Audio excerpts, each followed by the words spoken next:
یہ جو ہم جنگ جیتے ہیں، اگر آپ دیکھیں تو ان کا بھی نقصان ہوا جنگ میں، ہمارا بھی نقصان ہے، ٹھیک ہے، لیکن ہم کہتے ہیں ہم نے بیانیہ ہندوستان سے، ٹھیک ہے، اسی طرح اسٹیبلشمنٹ اور حکومت نے عمران خان سے بیانیہ چھین لیا ہے مستقبل کا، تو مجھے نہیں لگتا اس پہ کوئی رزلٹ آئے گا۔ ٹھیک ہے رضوان صاحب، یہ اس کی ممکنہ طور پہ وجہ کیا ہو سکتی ہے؟ کیا پی ٹی آئی کو اب یقین ہو گیا ہے کہ مذاکرات کے علاوہ یا تیسرے فریق کو بیچ میں ڈال کے اس معاملے کو سلجھایا جا سکتا ہے، اس کے علاوہ اور کوئی چارہ نہیں؟ اور ہم دیکھتے ہیں کہ چند دن پہلے جو کوٹ لکھپت جیل کے اندر پی ٹی آئی کے کچھ رہنما قید میں ہیں، انہوں نے بھی ایک خط لکھا تھا جس کو بیرسٹر گوہر نے کہا کہ جی ہم اس خط کے متن سے جو ہے اتفاق نہیں کرتے، تو اس سے بھی لگتا تھا کہ پی ٹی آئی کے اندر ایک سے زیادہ گروہ موجود ہیں۔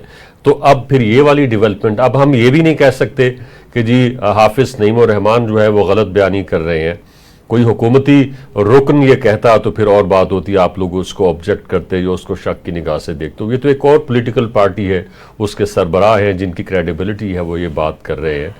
تو کیا پی ٹی آئی کو یقین ہو گیا ہے کہ اب اس طرح کے معاملات سے ہی جو اس وقت حالات ہیں ان میں سلجھاؤ آ سکتا ہے، ادروائز اس کی کوئی دوسری صورتحال نہیں ہے؟ دو تین باتیں شیخ صاحب آپ نے اس میں کی ہے، میں دو تین باتوں کو جواب دیتا ہوں۔ پہلی بات یہ جو گروپ بندی کی بات ہوتی ہے، دھڑے بندی کی بات ہوتی ہے پی ٹی آئی کے اندر، اور کہا جاتا ہے کہ اس میں بہت سارے گروپس بن گئے ہیں، یہ فلانے کا، یہ فلانے کا، یہ اس کا، یہ اس کا۔ مسئلہ یہ پارٹیوں کے اندر اس طرح سے ہوتا ہے، اتنے گروپ نہیں ہوتے۔ یہ آپ دیکھیں کہ جب اپوزیشن کے اندر جماعت ہوتی ہے، پارٹی ہوتی ہے، اور اوپر سے جب ان کا لیڈر غائب ہو جاتا ہے، نیچے سے پارٹی بالکل فارغ ہو جاتی ہے۔ کم از کم یہاں ایسی سچویشن نہیں ہے۔ یہ نون لیگ نے بھی اس طرح کا وقت دیکھا، پیپلز پارٹی نے بھی دیکھا، اوپر سے لیڈرشپ جلا وطنی میں چلی جاتی ہے، بھاگ جاتی ہے، غائب ہو جاتی ہے، اور نیچے پارٹی بالکل فارغ ہو جاتی ہے۔ یہاں پر کم از کم اس طرح سے ابھی تک ایک فارورڈ بلاک نہیں بن سکا آفیشلی، چاہے جتنے مرضی بنے ہوں اندر۔ یہ ہر پارٹی کے اندر آپ کو گھر کے اندر دو گروپ آپ کو نظر آتے ہیں، تو یہ پارٹی کے اندر اس طرح کے گروپس ہونا، آپ ایک فارورڈ بلاک بنا کے دکھا دیں۔ پچھلے 3 سال میں بڑی کوشش کی گئی ہے، بندے توڑ دیے، پارٹی توڑ دی، سب کچھ کر لیا، فارورڈ بلاک نہیں بن سکا۔ جب فارورڈ بلاک بنے گا تو پھر پتا چلے گا کہ ہاں جی اندر کچھ ہوا ہے، ہل جل ہوئی ہے۔ آگے آ جائیں جو مذاکرات کی بات ہے، عمران خان اور پی ٹی آئی ہمیشہ مذاکرات کے لیے دروازے کھلے، کبھی انہوں نے اس طرح سے نہیں کہا کہ مذاکرات نہیں کرنے، یا ہم مذاکرات کے حق میں نہیں، یا سپورٹ نہیں کرتے۔ مذاکرات بالکل بات ہونی چاہیے، بات چیت اس کا یہ جمہوریت کے اندر اچھی بات ہے، اور عمران خان پی ٹی آئی سب اس کے اوپر ایگری ہے کہ آئیں بیٹھے بات کرتے ہیں۔ لیکن مسئلہ تو گورنمنٹ کا ہے، گورنمنٹ بیچ میں سے نکل جاتی ہے، اس کے پاس پاور نہیں ہوتے، اختیارات نہیں ہوتے، ایک ملاقات کروانا ان کے لیے بہت بڑا مسئلہ بن جاتا ہے۔ اس لیے یہ پہلے بھی پی ٹی آئی نے مینڈیٹ دیا محمود خان اچکزئی کو، اب انہوں نے کہہ دیا ہے حافظ نعیم الرحمان کو جو جماعت اسلامی کے سربراہ ہیں، تو ان کو کہہ دیا ہے۔ تو یہ بات تو کریں آگے، گورنمنٹ اصل میں مسئلہ تو گورنمنٹ کا ہے، ورنہ یہ جو پی ٹی آئی کی جانب سے اب تحریک اور احتجاج کی بات ہو رہی ہے وہ پھر اپنا راستہ خود ہی بنا لیں گے۔ بلال صاحب، ہم دیکھتے ہیں کہ پی ٹی آئی اپوزیشن میں ہے، اور بطور اپوزیشن کی بڑی جماعت کے جو دیگر چھوٹی جماعتیں ہیں یہ ان کو اپنے ساتھ ملانے میں ناکام رہی ہے۔ 26ویں آئینی ترمیم کے دوران اگرچہ اس کی کچھ قربت پیدا ہوئی جمعیت علماء اسلام کے ساتھ، مگر ابھی چند دن پہلے پی ٹی آئی کے لوگوں نے مولانا فضل الرحمان صاحب کو منافق کہنا شروع کر دیا۔ اب اس طرح کی زبان، اس طرح کے القابات، اس طرح کے الفاظ جب آپ ایک دوسرے کے لیے استعمال کرتے ہیں تو پھر بہت مشکل ہوتا ہے کہ آپ کے ساتھ کوئی آ کے کھڑا ہو یا کوئی اتحاد بن پائے۔ اب جماعت اسلامی کی طرف رجوع کرنا پی ٹی آئی کا، تو کیا لگتا ہے کہ آنے والے دنوں میں اگر دونوں سیاسی جماعتیں قریب آتی ہیں تو تھوڑا سا جو اپوزیشن ہے اس کے اندر جان پیدا ہوگی، یا پی ٹی آئی پھر اس سے جان چھڑا لے گی کہ نہیں مجھے جماعت اسلامی کی ضرورت نہیں ہے؟ کیونکہ ہم نے دیکھا ہے کہ جس طرح سے آرگنائز پروٹیسٹ جماعت اسلامی کرتی ہے شاید ہی پاکستان کے اندر کوئی پولیٹیکل پارٹی کرتی ہے، تو پھر جماعت اسلامی بھی ہوشیار رہے گی اس حوالے سے کہ جی کہیں مجھے پی ٹی آئی استعمال نہ کر لے۔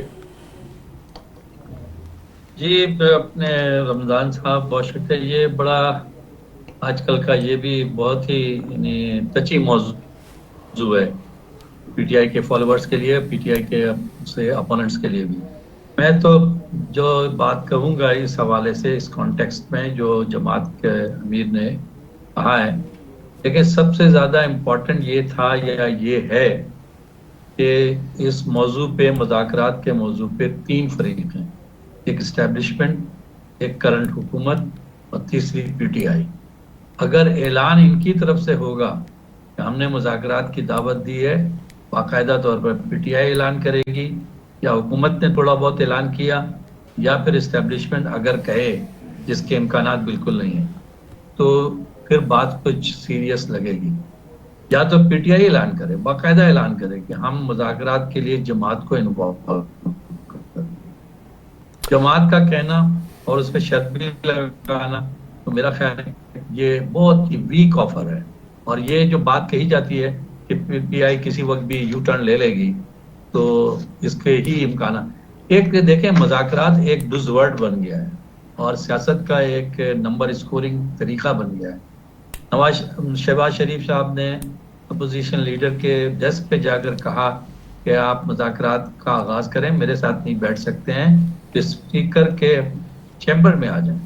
یہ بھی کوئی بہت زیادہ، میں نہیں سمجھتا کہ بہت سنجیدہ کاوش یا سنجیدہ آفر ہے۔ مذاکرات کرنے ہوں گے تو اس کے لیے یہ جا کے آفر کرنے کی ضرورت نہیں پڑے گی، مذاکرات شروع ہو جاتے ہیں۔ کوئی بھی سنجیدہ نہیں ہے۔ PTI اپنی ساکھ سمجھتی ہے کہ اینٹی اسٹیبلشمنٹ کام کرتی رہے، اینٹی اسٹیبلشمنٹ اسٹانس کو لے کے چلتی رہے، اسی پہ اس کی سٹینڈنگ ہے عوام میں۔ جس دن اس نے چھوڑا، وہ ختم ہو جائے گی۔ اور جس طرح بھی ابھی حالات چل رہے ہیں، اس میں مشکلات ان کے لیے بہت ہیں۔ صحیح۔ خالد منصور جی پلیز۔ فضل الرحمان صاحب کا اور PTI کا کبھی بھی نیچرل الائنس نہیں ہوا۔ فضل الرحمان صاحب کہتے ہیں کہ فارم 47 کی حکومت ہے KPK میں، اس لحاظ سے ان کا دعویٰ ہے کہ 47 کا اگر فارم استعمال نہ ہوتا تو شاید ان کی حکومت ہوتی۔ اور ویسے بھی آن گراؤنڈ بھی PTI اور فضل الرحمان کا بڑا یعنی زبردست مقابلہ KPK میں، اس نے کبھی ممکن ہی نہیں، نظریاتی طور پر بھی بہت دوریاں ہیں۔ تو میں سمجھتا ہوں کہ یہ منافق کہنا، یہ بھی ایک اپنے فالوورز کو اکٹھا کرنے کی کوشش ہے ایک طریقے کی۔ اب سینٹ الیکشن میں دیکھیں کیا ہو رہا ہے۔ ٹھیک، سینٹ الیکشن میں تقریباً ڈیل ہو گئی ہے کہ 6 سیٹ ان کی ہوگی، 5 سیٹ ان کی ہوگی۔ وہ اس کی وجہ یہ ہے کہ کوئی ایک دوسرے سے لڑنا نہیں چاہ رہا، کوئی ایک اپنا گراؤنڈ نہیں چھوڑنا چاہ رہا، اپنی اصل انسٹانس سے پیچھے ہٹنا نہیں چاہ رہا۔ تو اصل بات یہ ہے، سب اپنے اپنی جگہ پہ کھڑے ہوئے ہیں، اور اس کا سب سے زیادہ نقصان عمران خان صاحب کو ہو رہا ہے۔ ٹھیک ہے۔ وہ پتہ نہیں کیوں باہر نکلنے والی حکمت عملی، رہائی کی حکمت عملی اختیار نہیں کر رہے۔ وہ چاہ رہے ہیں کہ کوئی ان کو ریسکیو کر لے، کوئی بہت بڑا یعنی قداور قسم کا کوئی طریقہ کار اختیار کر کے وہ باہر آ جائیں کہ انہوں نے اسٹیبلشمنٹ کو شکست فاش دے دی ہے۔ تو یہ مجھے پاکستان میں ہوتا ہوا لگ نہیں رہا۔ مجھے تو بہت ہی یعنی افسوس ہوتا ہے کہ پاکستان کی سیاست اس دلدل میں بستی چلی جا رہی ہے۔ پولیٹیکل پارٹیز ایک کمپرومائز کرنے کو تیار نہیں ہو رہی ہیں، مسئلے پر مفاہمت کا راستہ اختیار نہیں کر رہی۔ ٹھیک ہے خالد جی، ٹھیک ہے خالد منصور صاحب، یہ جو PTI ہے یہ اسٹیبلشمنٹ کو تنقید کا نشانہ بناتی ہے، اور اسی تنقید کے ذریعے ووٹرز کو انٹیکٹ رکھتی ہے، اپنے فالوورز کو انٹیکٹ رکھتی ہے، اور اسے لگتا ہے کہ اگر اس نے اسٹیبلشمنٹ کے اوپر تنقید کم کی یا چھوڑی تو اس کا ووٹر جو ہے وہ بھاگ جائے گا، جبکہ اسے یہ بھی اچھی طرح سے معلوم ہے کہ اس کا جو کام بننا ہے وہ اسی طریقے سے بننا ہے کہ اسٹیبلشمنٹ کے ساتھ اس کی کسی حوالے سے صلح ہو کسی مقام پہ جا کے۔ تو اس حوالے سے بھی جو ہے اس کی سوچ ہمیں واضح طور پہ نظر آتی ہے کہ وہ صلح بھی چاہتی ہے، ووٹرز کو بھی بھڑکاتی رہتی ہے اس کے خلاف۔ سوشل میڈیا کے اوپر ہم آئے روز اس طرح کے معاملات دیکھتے رہتے ہیں۔ ابھی چند دن سے خیبر پختونخوا کے اندر یا خیبر پختونخوا کی حکومت میں تبدیلی کے حوالے سے باتیں چل رہی ہیں کہ جی وہاں پہ PTI کے اندر سے ایک گروپ سامنے آ رہا ہے، علی امین گنڈا پور سے لوگ تنگ ہیں، 13 سال ہو گئے وہاں پہ کوئی تبدیلی نہیں آئی، کوئی ادارہ کھڑا نہیں کیا، کوئی اصلاحات کھڑی نہیں کی، کرپشن کے نت نئے سکینڈلز وہاں پہ سامنے آ رہے ہیں۔ تو اگر اس طرح سے کوئی موو سامنے آتا ہے تو پھر وہاں پہ لوگوں کا کیا ری ایکشن ہوگا؟ آپ وہیں پہ موجود ہیں، کچھ ہمارے ساتھ شیئر کیجئے۔ جی ہاں، جو آپ نے کہا کہ پی ٹی آئی جو ہے اسٹیبلشمنٹ ہی کی طرف سے ان کو راستہ کھلے گا، تو پھر کیوں اسٹیبلشمنٹ کی طرف سے نہیں جا رہے؟ اصل میں اسٹیبلشمنٹ کی طرف تو وہ جا رہے ہیں نا. آپ دیکھیں نا، عمران خان صاحب کے تو 3 خطوط لکھے جا چکے ہیں جو موجودہ فیلڈ مارشل اور فیلڈ مارشل صاحب نے اور پھر اسٹیبلشمنٹ نے بالکل میڈیا پہ آ کے کہا کہ ہمیں کوئی ایسا خط نہیں ملے. انہوں نے بالکل اس خط کو آپ کہہ لیں کہ ردی کے ٹھوکوں ہے، تو وہاں سے کچھ نہیں مل رہا. آپ دیکھیں نا، جب ان کو معمولی سا یہ ملتا ہے کہ کوئی گرین لائٹ ہو تو یہ تو بالکل سیدھا ہو جاتے ہیں اور ساری تنقید سول حکومت نون لیگ کے لیے.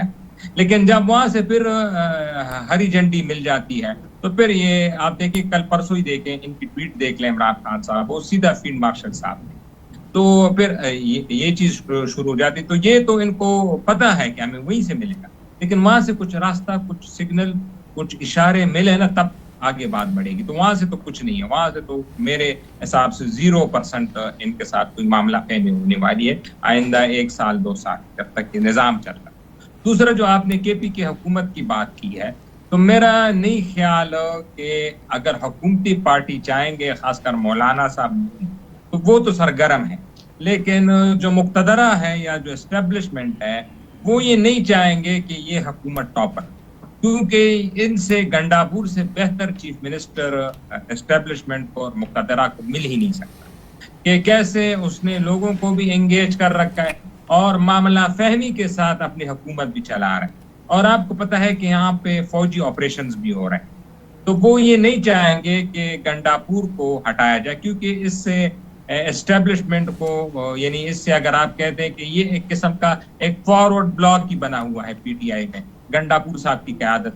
وہ مانتے ہیں کہ عمران خان صاحب میرے لیڈر ہیں، لیکن وہ کھیل اسی طرف سے رہے ہیں جس کو سب کو پتا کہ کہاں سے کھیلا جاتا ہے. تو میرا نہیں خیال کہ جو مقتدرہ ہے یا جو اسٹیبلشمنٹ ہے وہ اس حکومت کو تبدیل کرنے کے حق میں ہے. ہاں، مولانا صاحب کی اور نون کی شدید خواہش ہے کہ یہاں حکومت کو، خاص کر جو نون کے، جو کے پی کے امیر مقام ہیں اور جو یہاں کے لوکل لیڈرشپ ہے، وہ تو چاہ رہے ہیں، تاکہ ان کو کافی عرصے سے اقتدار نہیں ملا، یہاں پہ 30-35 سال ہو گئے، تو وہ تو چاہ رہے ہیں. مولانا صاحب بھی پر تول رہے ہیں، تو وہ تو چاہ رہے ہوں. لیکن میرا نہیں خیال کہ جو گنڈاپور صاحب کی حکومت ہے یہ کہیں جانے والی. صحیح. رضوان صاحب، یہ جو تنظیمی ڈھانچہ ہے یہ بھی پی ٹی آئی کا کہیں نظر نہیں آتا. ان کی جو پالیسیز ہے ان کے اوپر ان کے ورکرز کا اعتماد نہیں ہے. جنرل الیکشنز میں ٹکٹوں کی تقسیم ہو تو بڑے جھگڑے پیدا ہوتے ہیں، اور ہم نے دیکھا اب سینٹ کے الیکشن کے حوالے سے بڑی لیدے وہاں پہ ہو رہی ہے. کچھ لوگ ایسے ہیں جو اس وقت پریس کلب پشاور کے باہر احتجاج کر رہے ہیں، جن کا یہ کہنا ہے کہ جو پارٹی کے درینہ کارکن تھے، وفادار کارکن تھے، ان کو نظر انداز کیا گیا، اور ایسے لوگ جو بااثر تھے، جو پیسے والے تھے، ان کو ٹکٹ دے دیے گئے. یہ سارے مسائل اس وجہ سے آ رہے ہیں. یہ بات آپ کی ٹھیک ہے، جو سینٹ کا الیکشن ہے اور سینٹ کے الیکشن کے اندر ٹکٹوں کا مسئلہ ہے.